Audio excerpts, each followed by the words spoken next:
आज हम पढ़ेंगे सीबीएसई बोर्ड एक क्वेश्चन है जो प्रीवियस ईयर पूछा गया, ठीक है। और ये वेक्टर चैप्टर का क्वेश्चन है। क्वेश्चन बोला है कि let vector A is equal to I cap plus 4j cap plus 2k cap comma B vector is equal to 3i cap minus 2j cap plus 7k cap and vector C is equal to 2i cap minus j cap plus 4k cap. Find vector D which is perpendicular to A and B and C dot D is equal to 15। तो इसको करते हैं तो question हमारे पास कैसे होगा। तो पहले क्वेश्चन से बोला है कि जो डी वेक्टर है वो ए के साथ परपेंडिकुलर है ना। तो हम लोग क्या करते हैं, let vector D is equal to हमने मानना पड़ेगा X I cap Y J cap and Z K cap, हमें इसे अज्यूम करना है, ठीक है। मान लेंगे। हमसे बोला है कि जो डी है वो परपेंडिकुलर है ए के साथ। तो देखो डी वेक्टर क्या होगा, परपेंडिकुलर टू क्या होगा, ए वेक्टर। तो जब भी परपेंडिकुलर होगा तो इसका डॉट क्या होगा, ए डॉट डी या डी डॉट ए मस्ट भी क्या होगा, जीरो, क्योंकि जब दो वेक्टर परपेंडिकुलर होते हैं तो उनका डॉट क्या होता है, जीरो होता है। अब देखो इसका इसे डॉट कराओ तो ए के साथ डी का, तो आई का आई के साथ मल्टीप्लाई होगा तो कितना आएगा एक्स, जे का जे के साथ होगा तो कितना आएगा 4y, और के का के साथ होगा तो यहाँ पे क्या आएगा 2z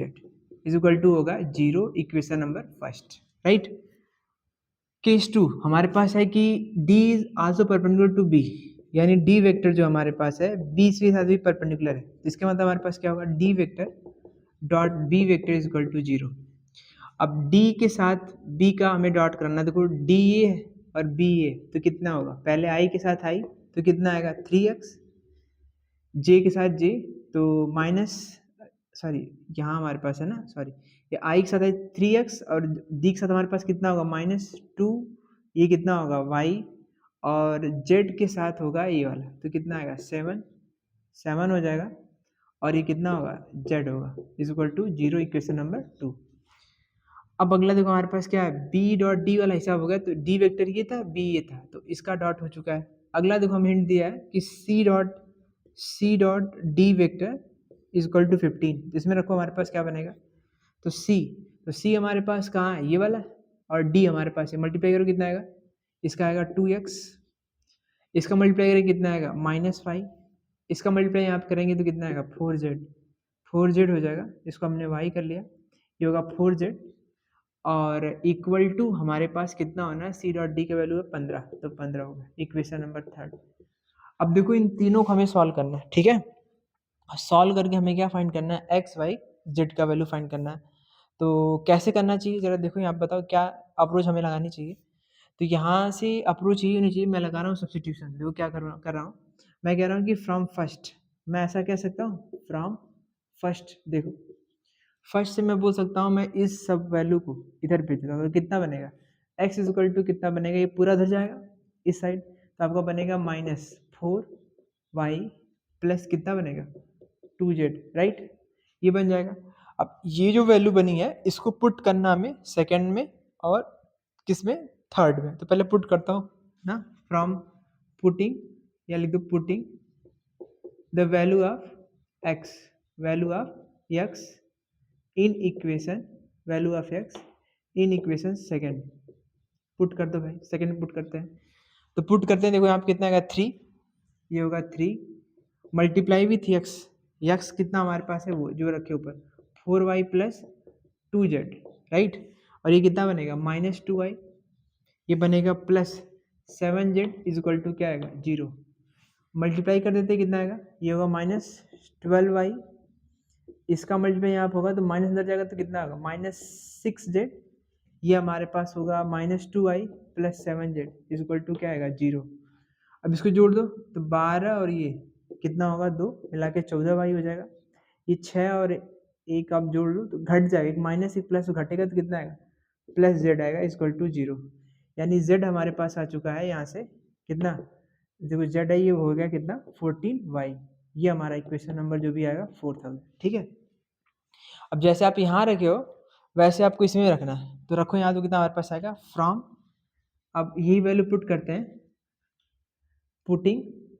the value of x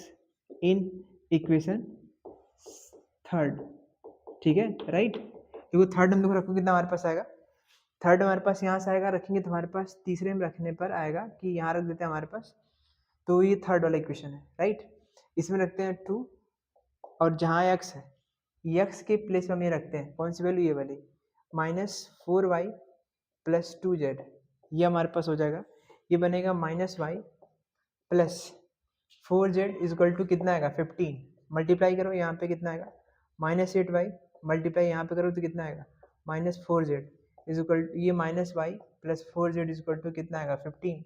ये जोड़ दिया हमने तो कितना हमारे पास बना, ये बन जाएगा -9y, 4z कैंसिल हो जाएगा, तो y हमारे पास आ गया 15, इधर जाएगा तो y की वैल्यू आएगी 15/-9, तो काटो तो कितना आएगा 3 5 × 15, 3 3 × 9, ये हो गया। अब इसे पुट कर देते हैं यहाँ पे, तो हमारे पास देखो z भी आ जाएगा, तो z हमारे पास कितना आएगा 14 ×